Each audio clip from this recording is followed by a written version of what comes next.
Yorkshire pudding. Hello, store manager of the Real Canadian Superstore. I have a commentary to make about my recent shopping experience at your Langford location on Saturday, April 24th, 2010. Considering this was a Saturday and the parking lot of the shopping center is usually one step below homicidal at best on the weekend, the traffic wasn't too bad for 3:30 in the afternoon. Upon entering the store, I looked up at the display board, which usually houses all the coupons for sale items in the entire store, and I realized there wasn't a single coupon on the wall. That's okay, I said, because I only needed a few items. I then turned to retrieve a shopping cart, only to find that there were no shopping carts inside the store. I had to walk out to the parking lot and get one in the driving rain and wind that was happening at the time instead. I was shopping for a number of items in preparation for a roast beef dinner I was making for friends on Saturday night, and one of those items was Yorkshire pudding mix. I looked high and low for this item and could not, for the life of me, find it anywhere in your store. I decided it might be a good idea if I asked a staff member if they knew where it was, or if the store even carried Yorkshire pudding mix. The first employee I asked directed me to the pudding aisle. Sorry, wrong pudding. This person did not even attempt to help me and instead went over to a plastic sheet hanging from a shelf titled Store Directory and simply pointed in the direction of aisle 19. I received the same sort of response from the next 4 employees I asked. Do you know where the Yorkshire pudding mix is, or do you know if you carry it? Does this sound stupid yet? I received 4 similar responses of blank looks as if I was totally insane, and I just asked them if I had a purple rooster with googly eyes and laser beams on my head. I then asked a female employee by the name of Cynthia the same question, but with a twist. You wouldn't happen to know where the Yorkshire pudding mix is hiding. I thought I was being somewhat jovial and friendly, but she proceeded to glare at me and rudely tell me that she did not work in other areas and was not familiar with the rest of the store, other than the organic section, and really she was only refilling stock in this very small space here in aisle 20. She then looked very flustered and waved her arms around in a frustrated manner and started blurting out questions at me in an accusatory manner like I was some sort of idiot, and she certainly didn't know if Yorkshire pudding came in a box or a can or who knows what. She said I could look in 21 or 22 or maybe 19, but she really couldn't tell me. Well, thanks for all that useful information, Cynthia. At this point in time, I had probably wasted about 25-30 minutes of my precious Saturday afternoon going up and down the aisles of your store trying to find this one item. I decided to try Cynthia's advice and obediently went and checked once again if it was anywhere in the aisle she had barked at me. After checking the baking supplies section for probably the 5th time in a row by myself, because no employee would even dare to suggest helping me find this item by leaving their cart for 10 seconds, I gave up. I proceeded to the checkout where thankfully it was only a minute or so wait to get through the line. I decided that just for experimentation purposes, I would ask the male cashier the same question I had asked the previous 5 employees. After explaining my frustration with his coworkers to him, I asked, do you know where the Yorkshire pudding mix? Or do you know if you carry it? He stopped scanning items and stood looking at me. Dumbfounded, he hummed, he hawed, and then he looked at the ceiling and finally said, I really don't know. He then turned and called to one of the male stock people who was walking by and asked him if he knew where the Yorkshire pudding mix was located. This other individual stopped dead in his tracks and displayed a completely blank stare like he had absolutely no idea what the cashier was talking about and whether or not he was speaking English. He then picked up a phone nearby and asked someone on the other end if they knew.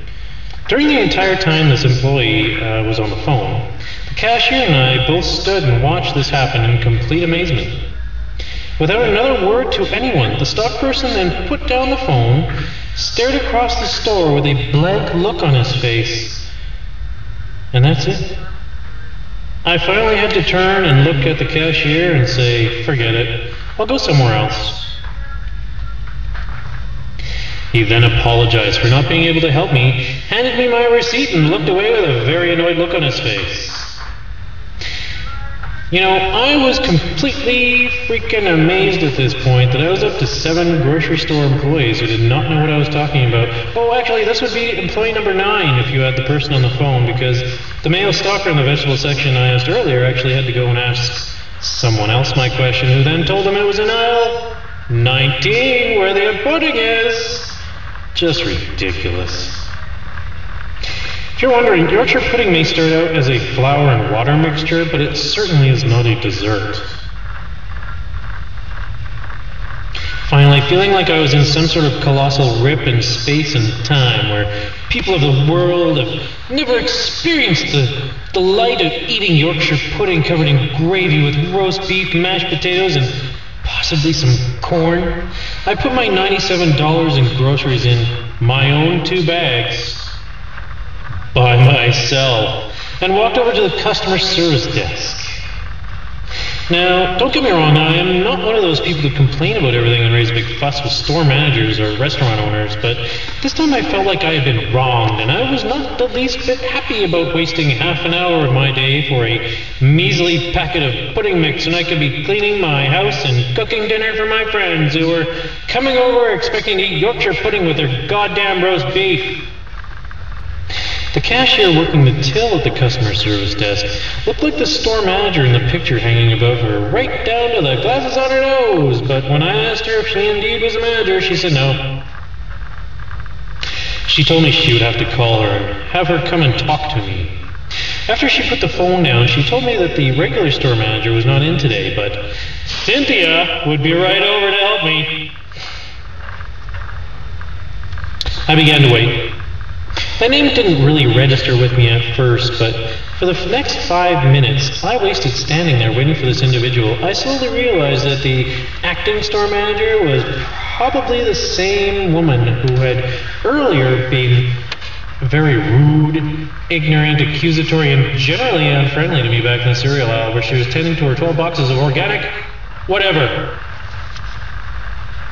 After another few minutes, I saw her finally making her way toward the front counter with a look of absolute disgust and anger on her face, worthy of a storm cloud full of cows that have just been sucked into the sky by a multiple vortex tornado that just touched down in East Texas, California. I decided there was no reason for me to speak to this rude, angry person again, and I left. I left your store and went to Western Foods, where the first stock employee I asked knew exactly what I was talking about, and physically walked to the section he thought I was in, found the last 2 packages on the shelf behind a box, and a sale sign for me. Do you know what he did next? He picked them up and handed them to me and said, "They're on sale 2 for $3. That task took less than 60 seconds to complete, and he did it with a great big freaking smile on his face and had no idea that I was at the very end of my patience for stupidity and ignorance for that afternoon of grocery shopping. Finally, I must say that this is not the first time I have experienced poor customer service in your store, but this one definitely took the freaking cake, I tell you. I don't know what you can offer me in response to such a frustrating shopping experience, but it better be good if it's anything. Thanks for listening to my epic tale of shopping, and let me know what you think. This true tale of shopping woe was written by Nick Gallego in Victoria, BC, Canada, who in the end received a $25 gift certificate from the real Canadian Superstore manager in Langford after presenting her with this letter. I'm glad I learned to speak and write the English language, and I also know what the difference is between chocolate pudding and Yorkshire pudding, and I can tell you with utmost certainty that it is certainly not in the pudding aisle. Thanks so much for listening.